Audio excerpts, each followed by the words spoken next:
लीजिए सुनिए मुंशी प्रेमचंद की लिखी कहानी लेखक मेरी यानी समीर गोस्वामी की आवाज में। प्रातःकाल महाशय प्रवीण ने 20 दफा उबाली हुई चाय का प्याला तैयार किया और बिना शक्कर और दूध के पी गए। यही उनका नाश्ता था। महीनों से मीठी दूधिया चाय न मिली थी। दूध और शक्कर उनके लिए जीवन के आवश्यक पदार्थों में न थे। घर में गए जरूर कि पत्नी को जगाकर पैसे मांगे, पर उसे फटे मैले लिहाफ में निद्रामग्न देखकर जगाने की इच्छा न हुई। सोचा शायद मारे सर्दी के बेचारी को रात भर नींद न आई होगी। इस वक्त जाकर आंख लगी होगी। कच्ची नींद जगा देना उचित न था। चुपके से चले आए। चाय पीकर उन्होंने कलम दवा संभाली और वो किताब लिखने में तल्लीन हो गए जो उनके विचार में इस शताब्दी की सबसे बड़ी रचना होगी, जिसका प्रकाशन उन्हें गुमनाम से निकालकर ख्याति और समृद्धि के स्वर्ग पर पहुंचा देगा। आध घंटे बाद पत्नी आंखें मलती हुई आकर बोली, क्या तुम चाय पी चुके? प्रवीण ने साहस से मुख से कहा, हां पी चुका, बहुत अच्छी बनी थी। पर दूध और शक्कर कहाँ से लाए? दूध और शक्कर तो कई दिन से नहीं मिलता। मुझे आजकल सादा चाय ज्यादा स्वादिष्ट लगती है। दूध और शक्कर मिलाने से उसका स्वाद बिगड़ जाता है। डॉक्टरों की भी यही राय है कि चाय हमेशा सादा पीनी चाहिए। यूरोप में तो दूध का बिल्कुल रिवाज नहीं है। ये तो हमारे यहाँ के मधुर प्रिय रईसों का ईजाद है। जाने तुम्हें फीकी चाय कैसे अच्छी लगती है। मुझे जगह क्यों न लिया? पैसे तो रखे थे। महाशय प्रवीण फिर लिखने लगे। जवानी ही में उन्हें ये रोग लग गया था और आज 20 साल से वो उसे पाले हुए थे। इस रोग में देह घुल गई, स्वास्थ्य घुल गया और 40 की अवस्था में बुढ़ापे ने आ घेरा। पर यह रोग असाध्य था। सूर्योदय से आधी रात तक ये साहित्य का उपासक अंतर्जगत में डूबा हुआ समस्त संसार से मुंह मोड़े हृदय के पुष्प और नैवेद्य चढ़ाता रहता था। पर भारत में सरस्वती की उपासना, लक्ष्मी की अभक्ति है। मन तो एक ही था। दोनों देवियों को एक साथ कैसे प्रसन्न करता, दोनों के वरदान का पात्र क्यों कर बनता। और लक्ष्मी की ये अकृपा केवल धनाभाव के रूप में न प्रकट होती थी। उसकी सबसे निर्दय क्रीड़ा ये थी कि पत्रों के संपादक और पुस्तकों के प्रकाशक उदारतापूर्वक सहृदयता का दान भी न देते थे। कदाचित सारी दुनिया में उसके विरुद्ध कोई षड्यंत्र सा रच डाला था। यहां तक कि इस निरंतर अभाव में उसमें आत्मविश्वास को जैसे कुचल दिया गया। कदाचित अब उसे ये ज्ञात होने लगा था कि उसकी रचनाओं में कोई सार, कोई प्रतिभा नहीं है, और ये भावना अत्यंत हृदय विदारक थी। ये दुर्लभ मानव जीवन यों ही नष्ट हो गया। ये तस्कीन भी नहीं कि संसार ने चाहे उसका सम्मान न किया हो, पर उसकी जीवन कृति इतनी तुच्छ नहीं।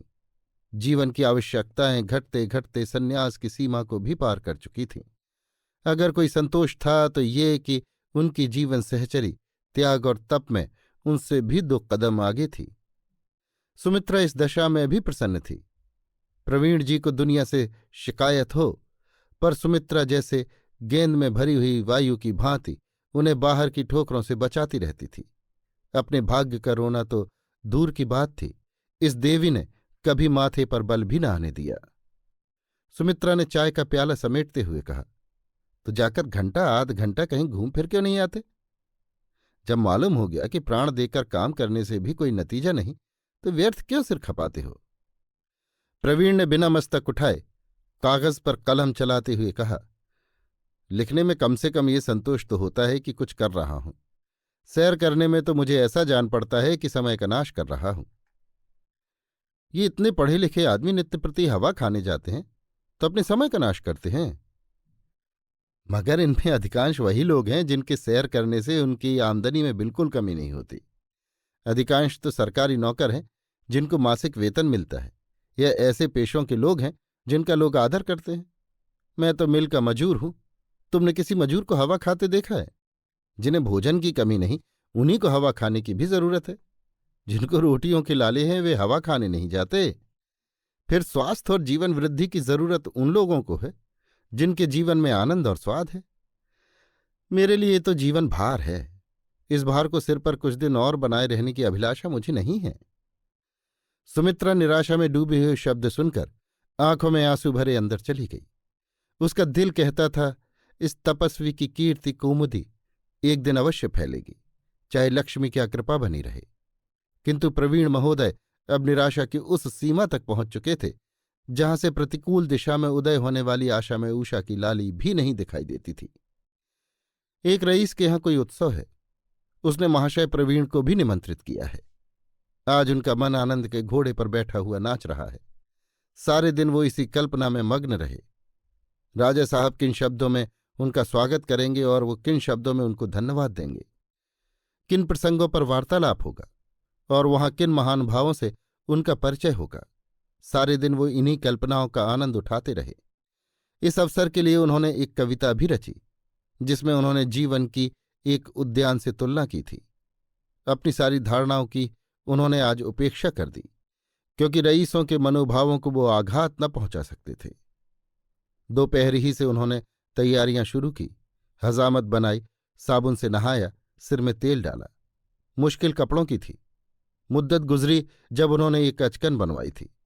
उसकी दशा भी उन्हीं की सी दशा जैसी जीर्ण हो चुकी थी। जैसा जरा सी सर्दी या गर्मी से उन्हें जुकाम या सिर दर्द हो जाता था, उसी तरह वो अचकन भी नाजुक मिजाज थी। उसे निकाला और झाड़ पोंछ कर रखा। सुमित्रा ने कहा, तुमने व्यर्थ ही ये निमंत्रण स्वीकार किया। लिख देते मेरी तबीयत अच्छी नहीं है। इन फटे हालों जाना तो और भी बुरा है। प्रवीण ने दार्शनिक गंभीरता से कहा, जिन्हें ईश्वर ने हृदय और परख दी है वे आदमियों की पोशाक नहीं देखते, उनके गुण और चरित्र देखते हैं। आखिर कुछ बात तो है कि राजा साहब ने मुझे निमंत्रित किया। मैं कोई ओहदेदार नहीं, जमींदार नहीं, जागीरदार नहीं, ठेकेदार नहीं, केवल एक साधारण लेखक हूं। लेखक का मूल उसकी रचनाएं होती हैं। इस एतबार से मुझे किसी भी लेखक से लज्जित होने का कारण नहीं है।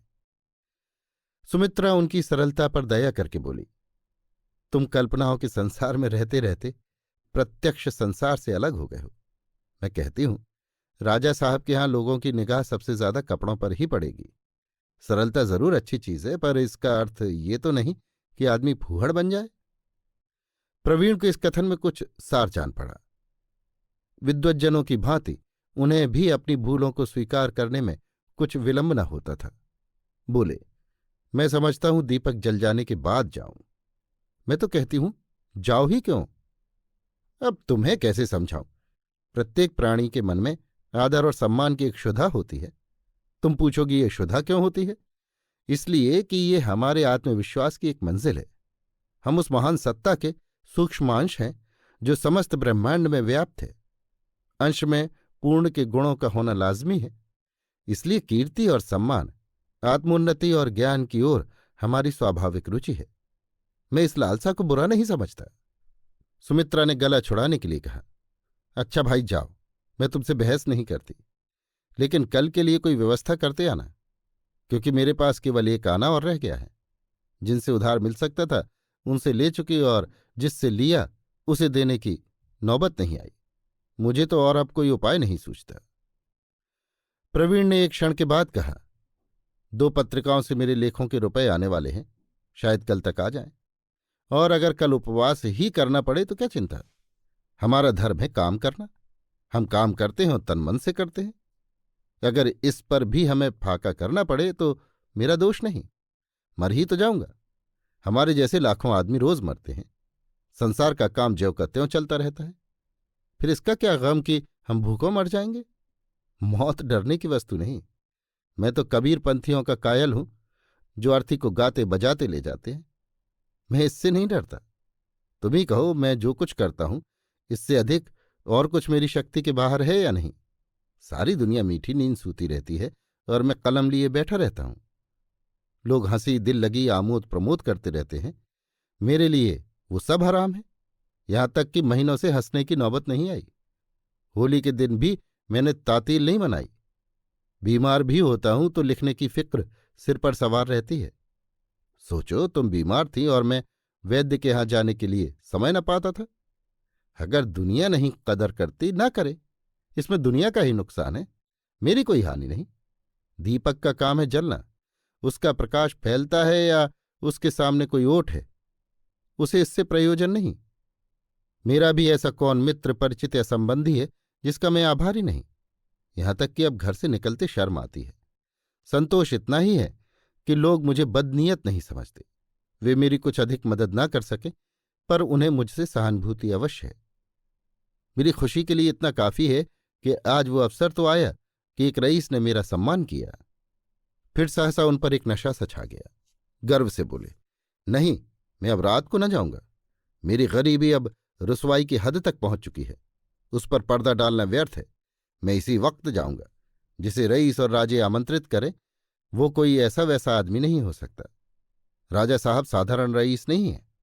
वो इस नगर के ही नहीं, भारत के विख्यात रईसों में है। अगर अब भी मुझे कोई नीचा समझे तो वो खुद नीचा है।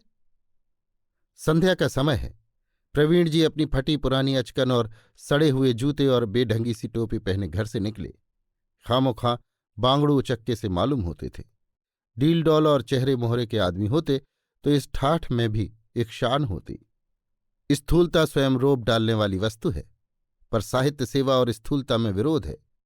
अगर कोई साहित्य सेवी मोटा ताज़ा डबल आदमी है तो समझ लो उसमें माधुर्य नहीं, लोच नहीं, हृदय नहीं। दीपक का काम है जलना। दीपक वही लबालब भरा होगा जो जला न हो। फिर भी आप अकड़े जाते हैं। एक एक अंग से गर्व टपक रहा है। यों घर से निकलकर वो दुकानदारों से आंखें चुराती गलियों से निकल जाते थे, पर आज वो गर्दन उठाए उनके सामने से जा रहे हैं। आज वो उनके तकाजों का दंदा शिकन जवाब देने को तैयार थे। पर संध्या का समय है, हर एक दुकान पर ग्राहक बैठे हुए हैं। कोई उनकी तरफ नहीं देखता। जिस रकम को वो अपनी हीन अवस्था में दुर्विचार समझते थे, वो दुकानदारों की निगाह में इतनी जोखिम न थी कि एक जाने पहचाने आदमी को सरे बाजार टोकते, विशेषकर जब वो आज किसी से मिलने जाते हुए मालूम होते थे। प्रवीण ने एक बार सरे बाजार का चक्कर लगाया, पर जी न भरा। तब दूसरा चक्कर लगाया, पर वो भी निष्फल। तब वो खुद हाफिज समद की दुकान पर जाकर खड़े हो गए। हाफिज जी बिसाते का कारोबार करते थे। बहुत दिन हुए प्रवीण इस दुकान से एक छतरी ले गए थे और अभी तक दाम न चुका सके थे। प्रवीण को देखकर बोले, महाशय जी, अभी तक छतरी के दाम नहीं मिले। ऐसे 150 ग्राहक मिल जाएं तो दिवाला ही हो जाए। अब तो बहुत दिन हुए। प्रवीण की बाछें खिल गईं। दिली मुराद पूरी हुई। बोले, मैं भूला नहीं हूं हाफिज जी। इन दिनों काम इतना ज्यादा था कि घर से निकलना मुश्किल था। रुपए तो नहीं हाथ आते, पर आपकी दुआ से कदरशिनासों की कमी नहीं। 2-4 आदमी घेरे ही रहते। इस वक्त भी राजा साहब, अजी वही जो नुक्कड़ वाले बंगले में रहते हैं, उन्हीं के यहां जा रहा हूं। दावत है। रोज ऐसा कोई ना कोई मौका आता ही रहता है। हाफिज समद प्रभावित होकर बोला, अच्छा, राजा साहब के यहां तशरीफ ले जा रहे हैं? ठीक है, आप जैसे बाकमालों की कदर रईस ही कर सकते हैं, और कौन करेगा। सुभान अल्लाह, आप इस जमाने में यकता हैं। अगर कोई मौका हाथ आ जाए तो गरीब को न भूल जाइएगा। राजा साहब की अगर इधर निगाह हो जाए तो फिर क्या पूछना। एक पूरा बिसाता तो उन्हीं के लिए चाहिए। 2.5-3 लाख सालाना की आमदनी है। प्रवीण को 2.5-3 लाख कुछ तुच्छ जान पड़े। जबानी जमा खर्च है तो 10-20 लाख कहने से क्या हानि। बोले, 2.5-3 लाख? आप तो उन्हें गालियां देते हैं। उनकी आमदनी 10 लाख से कम नहीं। एक साहब का अंदाज तो 20 लाख का है। इलाका है, मकानात हैं, दुकानें हैं, ठीका है, अमानती रुपए हैं, और फिर सबसे बड़ी सरकार बहादुर की निगाह है। हाफिज ने बड़ी नम्रता से कहा, ये दुकान आपकी है जनाब, बस इतनी ही अरज है। अरे मुरादी, जरा 2 पैसे के अच्छे से पान बना ला आपके लिए। आइए 2 मिनट बैठिए, कोई चीज पसंद हो तो दिखाऊं। आपसे तो घर का वास्ता है। प्रवीण ने पान खाते हुए कहा, इस वक्त तो मुआफ कीजिए, वहां देर होगी, फिर कभी हाजिर हूंगा। यहां से उठकर वो एक कपड़े वाले की दुकान के सामने रुके। मनोहर दास नाम था। इन्हें खड़े देखकर आंखें उठाईं। बेचारा इनके नाम को रो बैठा था। समझ लिया शायद इस शहर में हैं ही नहीं। समझा रुपए देने आए हैं। बोले, भाई प्रवीण जी, आपने तो बहुत दिनों दर्शन ही नहीं दिए। रुक्का कई बार भेजा, मगर प्यादों को आपके घर का पता ही न मिला। मुनीम जी, जरा देखो तो आपके नाम क्या है। प्रवीण के प्राण तकाजों से सूख जाते थे, पर आज वो इस तरह खड़े थे मानो उन्होंने कवच धारण कर लिया है। जिस पर किसी अस्त्र का आघात नहीं हो सकता। बोले, जरा इन राजा साहब के यहां से लौटाऊं तो निश्चिंत होकर बैठूं। इस समय जल्दी में हूं। राजा साहब पर मनोहरदास के कई हजार रुपये आते थे, फिर भी उनका दामन न छोड़ता था। 1 के 3 वसूल करता। उसने प्रवीण जी को ऊंची श्रेणी में रखा, जिनका पेशा रईसों को लूटना है। बोला, पान तो खाते जाइए महाशय। राजा साहब 1 दिन के हैं, हम तो 12 मास के हैं। भाई साहब, कुछ कपड़े दरकार हों तो ले जाइए, अब तो होली आ रही है। मौका हो तो जरा राजा साहब के खजांची से कहिएगा, पुराना हिसाब बहुत दिनों से पड़ा हुआ है, अब तो सफाई हो जाए। हम सब ऐसा कौन सा नफा लेते हैं कि 2-2 साल हिसाब ही ना हो। प्रवीण ने कहा, इस समय तो पानवान रहने दो भाई, देर हो जाएगी। जब उन्हें मुझसे मिलने का इतना शौक है और मेरा इतना सम्मान करते हैं, तो अपना भी धर्म है कि उनको मेरे कारण कष्ट न हो। हम तो गुण ग्राहक चाहते हैं, दौलत के भूखे नहीं। कोई अपना सम्मान करे तो उसकी गुलामी करे। अगर किसी को रियासत का घमंड हो तो हमें उसकी परवाह नहीं। प्रवीण जी राजा साहब के विशाल भवन के सामने पहुंचे तो दिए जल चुके थे। अमीरों और रईसों की मोटरें खड़ी थीं। बर्दीपोश दरबान द्वार पर खड़े थे। एक सज्जन मेहमानों का स्वागत कर रहे थे। प्रवीण जी को देखकर वो जरा झिझके, फिर उन्हें सिर से पांव तक देखकर बोले, आपके पास नवेद है? प्रवीण की जेब में नवेद था, पर इस भेदभाव पर उन्हें क्रोध आ गया। उन्हीं से क्यों नवेद मांगा जाए, औरों से भी क्यों न पूछा जाए। बोले, जी नहीं, मेरे पास नवेद नहीं है। अगर आप अन्य महाशयों से मांगते हो तो मैं भी दिखा सकता हूं, वरना मैं इस भेद को अपने लिए अपमान की बात समझता हूं। आप राजा साहब से कह दीजिए प्रवीण जी आए थे और द्वार से लौट गए। नहीं नहीं महाशय, अंदर चलिए, मुझे आपसे परिचय न था। बेअदबी माफ कीजिए, आप ही ऐसे महान भावों से तो महफिल की शोभा है। ईश्वर ने आपको वो वाणी प्रदान की है कि क्या कहना। इस व्यक्ति ने प्रवीण को कभी न देखा था, लेकिन जो कुछ उसने कहा वो हर एक साहित्य सेवी के विषय में कह सकते हैं, और हमें विश्वास है कि कोई साहित्य सेवी इस दाद की उपेक्षा नहीं कर सकता। प्रवीण अंदर पहुंचे तो देखा, 12 दरी के सामने विस्तृत और सुसज्जित प्रांगण में बिजली के कुमकुमे अपना प्रकाश फैला रहे हैं। मध्य में एक हौज है। हौज में संगमरमर की परी, परी के सिर पर फव्वारा, फव्वारे की फुहारें कुमकुमों से रंजित होकर ऐसी मालूम होती थी मानो इंद्रधनुष पिघलकर ऊपर से बरस रहा है। हौज के चारों ओर मेजें लगी हुई थी। मेजों पर सफेद मेजपोश, ऊपर सुंदर गुलदस्ते। प्रवीण को देखते ही राजा साहब ने स्वागत किया। आइए आइए, अब की हंस में आपका लेख देखकर दिल फड़क उठा। मैं तो चकित हो गया, मालूम ही न था कि इस नगर में आप जैसे रत्न भी छिपे हुए हैं। फिर उपस्थित सज्जनों से उनका परिचय देने लगे। आपने महाशय प्रवीण का नाम तो सुना होगा, वो आप ही हैं।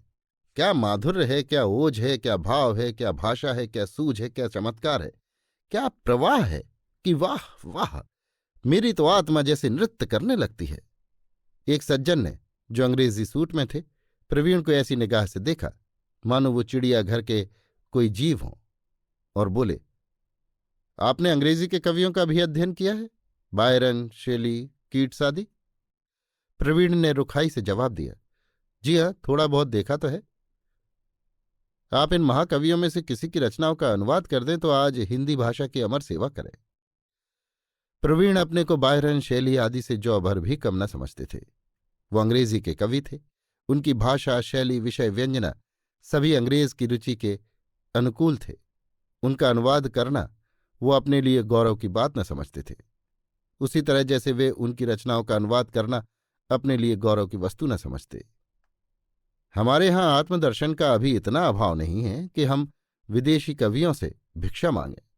मेरा विचार है कि कम से कम इस विषय में भारत अब भी पश्चिम को कुछ सिखा सकता है। ये अनर्गल बात थी। अंग्रेजी के भक्त महाशय ने प्रवीण को पागल समझा।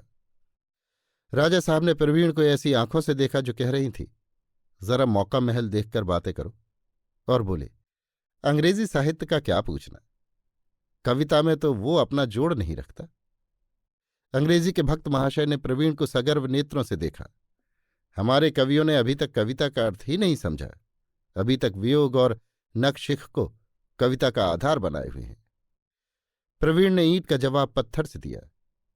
मेरा विचार है कि आपने वर्तमान कवियों का अध्ययन नहीं किया, या किया तो उतरी आंखों से। राजा साहब ने अब प्रवीण की जबान बंद कर देने का निश्चय किया। आप मिस्टर परांजपे हैं प्रवीण जी। आपके लेख अंग्रेजी पत्रों में छपते हैं और बड़े आदर की दृष्टि से देखे जाते हैं। उसका आशय ये था कि अब आप न बहकिए। प्रवीण समझ गए। परांजपे के सामने उन्हें नीचा देखना पड़ा। विदेशी वेशभूषा और भाषा का ये भक्त जातिद्रोही होकर भी इतना सम्मान पाए, ये उनके लिए असह्य था। पर क्या करते। उसी भेष के एक दूसरे सज्जन आए। राजा साहब ने तपाक से उनका अभिवादन किया। आइए डॉक्टर चड्ढा, कैसे मिजाज हैं?